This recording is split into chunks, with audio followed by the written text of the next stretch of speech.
Hello and welcome to Financial Friday. And today's topic is accepting business payments that are legitimate.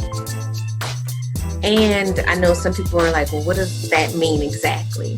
So I often see in different Facebook groups where people are, questioned by their customers about the forms of payment that they receive.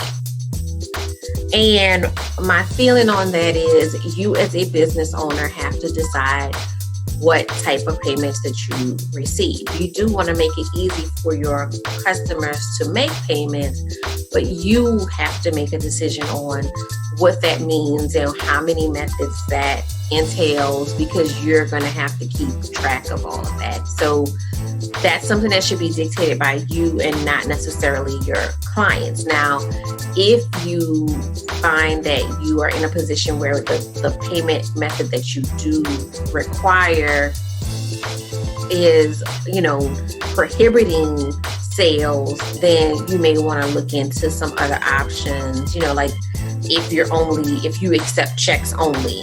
I mean, a lot of people in this day and age don't even, keep checks. So that may be a hindrance for your business. But overall, just because a particular client may use a particular service is not enough for you to add that additional service unless it's a need that is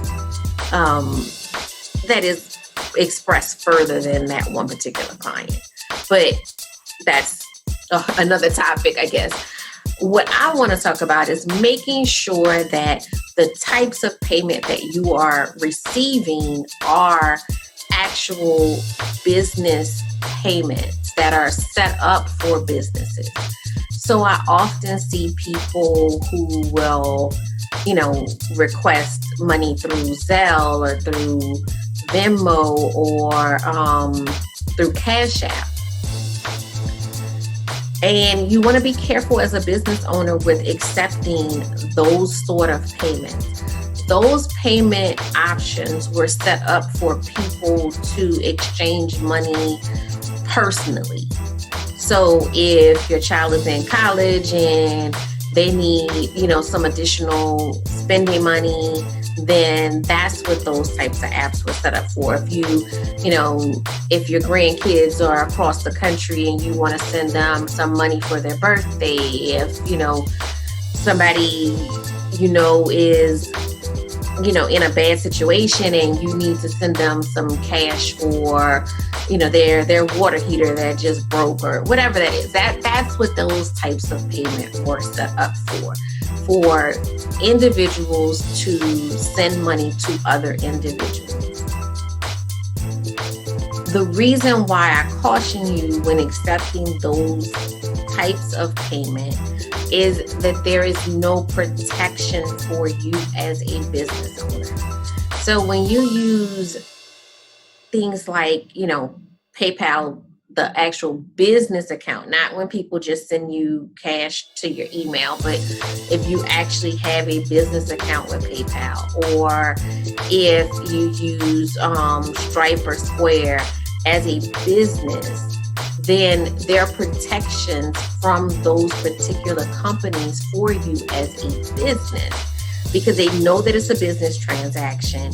And if something happens where the client disputes or anything happens, they have a process in place for everything to get aired out and for a decision to be made.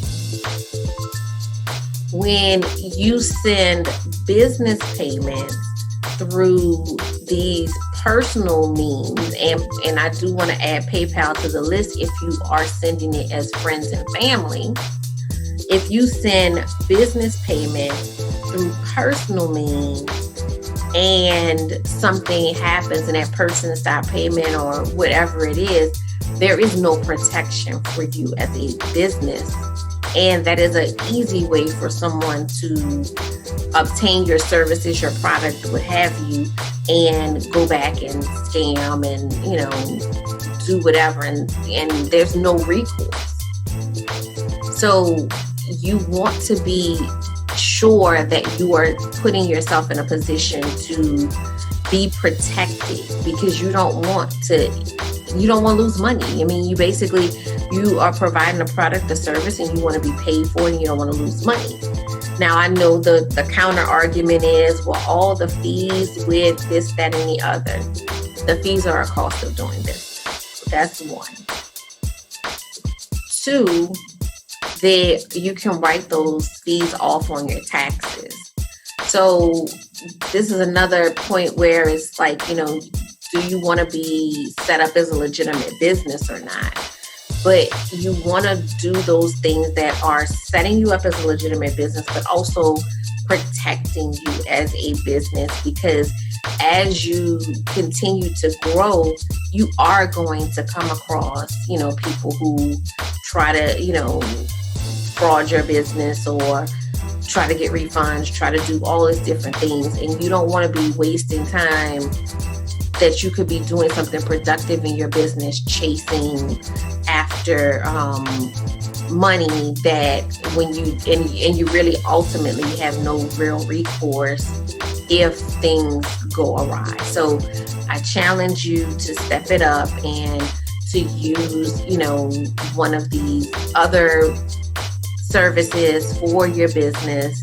And the plus side to it is that they also offer reporting and all this other stuff that makes it much easier for you to do your taxes and everything else with your business. So, and it also, though the legitimate programs usually can be tied into CRM systems and other processes to make sure that you're protected in other ways. Like, you can put terms and conditions into your into your invoices.